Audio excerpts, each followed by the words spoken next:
media platforms, no holds barred ng mga comments sa mga nangyari sa ating lipunan. Obvious naman po kung bakit ako nakatayo ngayong hapon. Nag-file po kami ng aming certificate of nomination para sa papalapit na 2025 elections. At dahil po malakas ang panawagan ng mga kaibigan at sumusuporta sa iba't ibang platforms, yes, I filed as the first nominee of Kamanggagawa Party List, kampihan ng mga maralita at manggagawa. Simple lang naman ang dahilan kung bakit po kami nag-file. Di pa ba tayo sawa sa klase ng politika na meron tayo ngayon? Magkakapatid, mag-aama, mag-iina, pamilya ang namumuno sa atin. Mga party list na pinamumunuan ng mga oligarko ni hindi alam ang buhay ng ordinaryong Pilipino at ng mga manggagawa. Paano natin naasahan na magkakaroon ng mga makabuluhan, maayos na mga batas at polisiya kung yung mga namumuno sa atin ay hindi naman danas yung buhay ng isang ordinaryong Pilipino? Kaya yan po ang dahilan kung bakit kami nag-file ng aming Certificate of Candidacy. Upang bawiin yung party list para sa ating mga ordinaryong Pilipino. Pangalawa, wala naman po kaming pinapangako na kahit ano. Hindi kami mangangako ng langit, lupa, at saka mga bituin. Di rin kami mangangako ng sangkatutak na ayuda at blessing para lang makuha namin ang boto nyo papunta sa Kamanggagawa Party List. Dalawa lang po ang major na bibit-bitin ng Kamanggagawa Party List. Una, buwagin na ang walang kwentang provincial rate. Panahon na para ipantay ang sahod ng mga manggagawa, NCR, Luzon, Visayas at Mindanao. Pangalawa, kailangang itaas ang sahod ng mga manggagawa. Mismong Department of Labor and Employment, sinasabi, kasa daw. Kasa daw ang sahod ng mga manggagawa. Hindi namin pinaniniwalaan itong sinasabi ng Department of Labor and Employment. Panahon na para itaas ang sahod ng mga manggagawa. Thank you, sir. Alright. Thank you po. 8 minutes. Tanong sa media po. Yeah. Nakabit na doon. Sir. Anyone? Question po? There, sir. Yes. Pasa ng microphone, please. Sir, clarify ko lang po, vlogger kayo? Yes. TikTok content creator. TikTok content creator. So, ano pong experience yung madadala niyo dun sa legislature? Bukod sa pagiging TikTok content creator, I am the National Vice President of National Federation of Labor. Isa po kong unionista at organisador ng mga manggagawa. Kaya pag usapin ng issue ng mga manggagawa, alam na alam po natin yan.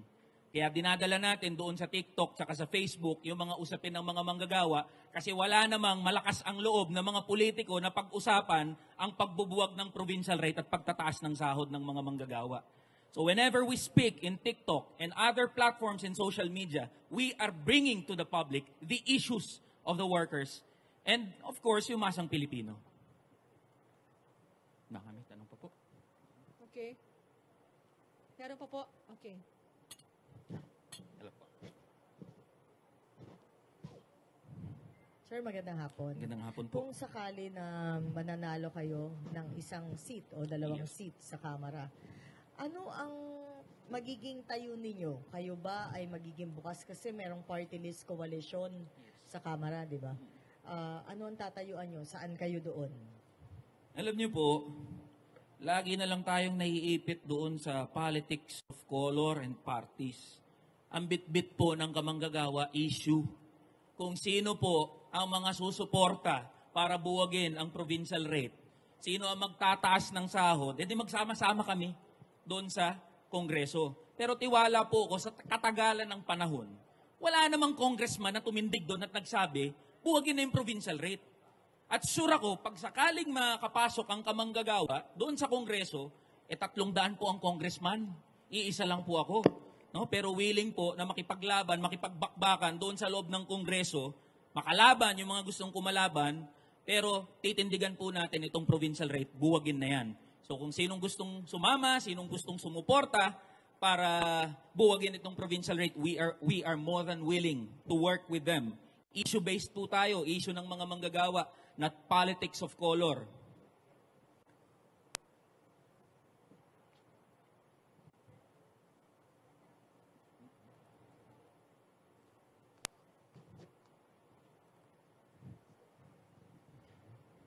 Pero sir, yung reality kasi, Yes. kung gusto nyo magtagumpay yung advocacy ninyo, hindi pwedeng isa lang yung boses. Yes po. So, kaya po ganun yung tono ng tanong. Yes po. So, paano kayo makakakuha ng mga kakampi nyo para manalo yung advokasya na isusulong ninyo?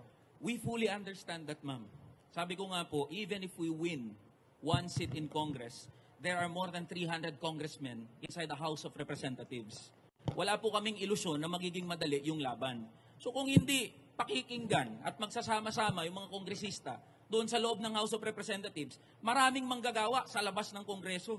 Kung hindi yan lulusot doon sa loob ng Kongreso, ipa-file namin yan paulit-ulit, wala kaming gagawin, gagambalain namin yung mga nandun sa loob ng Kongreso. At syempre, isasama namin yung malawak na hanay ng mga manggagawa sa labas ng Kongreso. Dahil kung hindi makikinig yung mga congressman sa loob ng Kongreso, di mag-iingay kami sa labas ng Kongreso hanggang mapakinggan at bumigay itong mga congressman na to. Problem is, no one is speaking about the issues of workers. No one is speaking about provincial rate. No one is speaking about how low the wages are. Kaya, totoo yun ma'am, magiging mahirap po yung magiging laban natin sa pagbubuwag ng provincial rate tsaka pagpapataas ng sahod ng mga manggagawa. May mga maaaring maging kaalyado, maaaring makinig doon sa plataforma at sinasabi ng kamanggagawa party list. And we are more than willing to work with them. Pero kung hindi talaga umepekto sa loob ng Kongreso, again, kanino ba nakasalalay ang tunay na kapangyarihan? Hindi naman sa mga kongresista, hindi naman sa mga congressman at sa mga senador. Ang tunay na kapangyarihan ay nasa mamamayang Pilipino, lalong-lalo na sa mga manggagawa. So that is also the challenge to all workers. Huwag niyong asahan na kamanggagawa lang ang bubuwag ng provincial rate. Huwag niyong asahan na kami ang lulutas ng mga problema niyo. Hindi. Lahat tayo dapat magkaisa. Lahat tayong mga manggagawa, mas marami tayo kaysa mga congressman. There are only 300 congressmen. There are 51 million workers in the formal economy. Pag nagsama-sama yung 51 milyon na mga manggagawa sa formal na sektor, baka mga tog yung mga kongresista na yan. So hindi po nakasalalay. That is the message of kamanggagawa. Hindi nakasalalay sa amin ang kalutasan ng problema ng mga manggagawa. We are just but a vehicle of reforms inside Congress. But we do not have any illusions that change will come even if we win one seat inside the Congress. Naniniwala kami, pagpasok doon, ifa-file namin, buwagin ng provincial rate, aawayin kami lahat ng majority ng mga kongresista na yan. Why?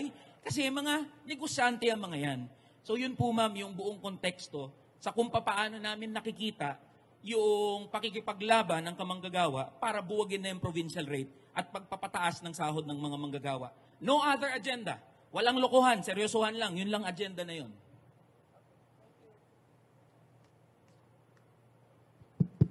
Ano pa po? Hello po. Huli na? Okay. Thank you, Mr. San Fernando. Okay na po.